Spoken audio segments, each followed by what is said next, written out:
रीवा सांसद जनार्दन मिश्रा एक बार फिर अपने बयान से चर्चा में है। सांसद जनार्दन मिश्रा ने भरे मंच से कहा कि अब शादियां ऑनलाइन होती हैं, बच्चे भी ऑनलाइन पैदा होंगे, वे स्टील के पैदा होंगे या मांस और हड्डी के। यह विचारणीय विषय है। दरअसल रीवा के इंजीनियरिंग कॉलेज आज 60 वर्ष पूर्ण होने पर हीरक जयंती समारोह मना रहा था।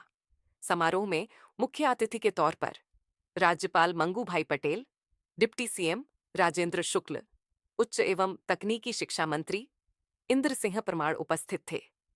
इस दौरान सांसद जनार्दन मिश्रा अपने उद्बोधन के दौरान कहा कि क्या 60 साल आगे विद्यार्थी छात्र के रूप में एकत्रित होंगे? कहीं प्रोफेसर प्रिंसिपल एआई तो नहीं होंगे, मनुष्य होगा या मशीन होगी?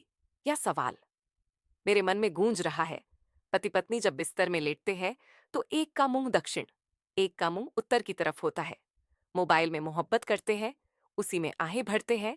ये आपका बनाया हुआ यंत्र है जो पति पत्नी को एक दूसरे के विपरीत कर दिया है। लोग ऑनलाइन शादियां करने लगे हैं। 50 से 60 साल बाद ऑनलाइन बच्चा पैदा होंगे, वह स्टील का बच्चा होगा या मांस हड्डियों का बच्चा होगा? इस पर विचार करना होगा। उन्होंने कहा कि सामाजिक जीवन को बरकरार रखने के लिए विज्ञान के सामने सबसे बड़ी चुनौती होगी। आगे क्या ये विद्यार्थी के रूप में यहाँ पर कॉलेज में 60वें साल में जो आदमी आएगा वो 60 साल के रूप में क्या छात्र के रूप में कॉलेज में उपस्थित रहेगा? क्या जो मास्टर आचार्य हैं, प्रोफेसर हैं, प्रिंसिपल हैं, वो एआई प्रिंसिपल तो नहीं होंगे, मनुष्य रहेंगे कि मशीन रहेगी प्रिंसिपल? ये आज ये सवाल हमारे मन में यहाँ गूंज रहा था। ये छात्र इकट्ठा होंगे विद्यालयों में कि नहीं होंगे? प्राचार्य और मास्टर विद्यालय के मनुष्य रहेंगे कि मशीन रहेगी? आज ये सवाल दुनिया के सामने है, आपके सामने है।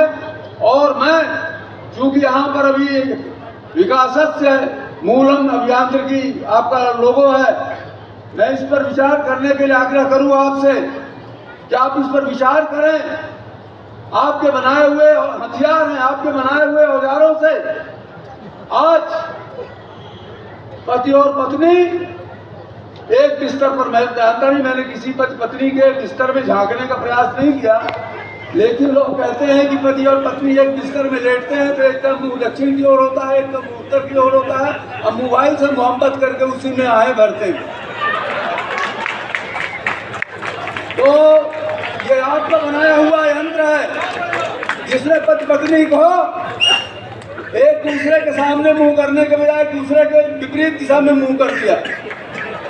इस पर क्या है? और आगे मैं तो अभी आश्चर्य कर रहा था, सोच रहा था कि ये ऑनलाइन शादियां हम करने लगे। अब 50-60 साल बाद ये ऑनलाइन बच्चे जब पैदा होंगे, वो बच्चा, वो ऑनलाइन बच्चा स्टील का बच्चा होगा या मांस और हड्डियों का बच्चा होगा? इस पर आज विचार करने की आवश्यकता है कि हमारी मानवता, हमारा प्रेम, हमारा सौहार्द, हमारी सामाजिक एकजुटता, हमारा ये एकत्रीकरण किस तरह से बरकरार रहे, हमारा सामाजिक जीवन किस तरह से इसी तरह से अलौकिक और सुगंधित होता रहे। आज ये विज्ञान के सामने सबसे बड़ी चुनौती है और इंजीनियरिंग कॉलेज के छात्र होने के नाते आपके सामने चुनौती है कि इस सामाजिक समस्या का समाधान आप किस तरह से निकालते हैं। आज आपके पास अनुयायी नहीं है, आप शोधकर्ता हैं, ब्रह्मोस बनाने वाले हैं, तो ये एनटीपीसी के चेयरमैन लेकर तमाम ऊर्जा को फैलाने वाले लोग हैं। इस तरह की प्रतिभाओं के सामने मैं ये प्रश्न आपके सामने छोड़ के जा रहा हूँ कि सामाजिक मूल्यों की रक्षा आप किस तरह से इन यंत्रों से के माध्यम से कर सकेंगे।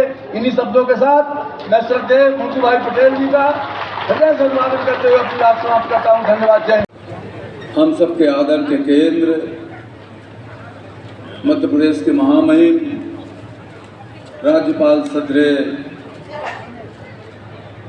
पटेल जी, मध्य प्रदेश शासन के मुख्यमंत्री और आधुनिक रीवा के शिल्पकार आदरणीय राजेंद्र शुक्ला जी, आदरणीय इंद्र सिंह परमार जी जो हमारे उच्च शिक्षा और तकनीकी मंत्री हैं, डॉक्टर एएस पिल्लई जी,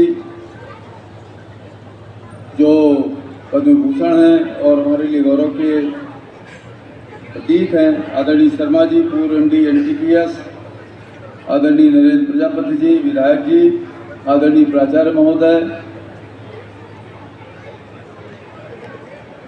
आज श्रद्धेय राज्यपाल श्रद्धेय मंगूभाई पटेल जी को यहाँ पा करके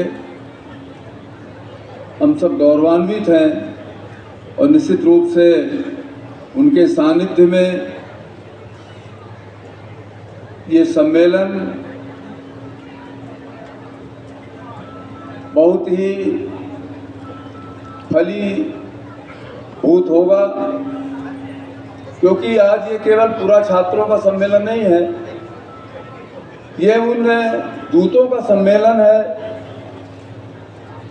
जिन्होंने रीवा के नाम को, रीवा की गुणवत्ता को, रीवा की श्रेष्ठता को, रीवा की तकनीकी ज्ञान के विकास को देश और विदेश में फैलाने का काम किया।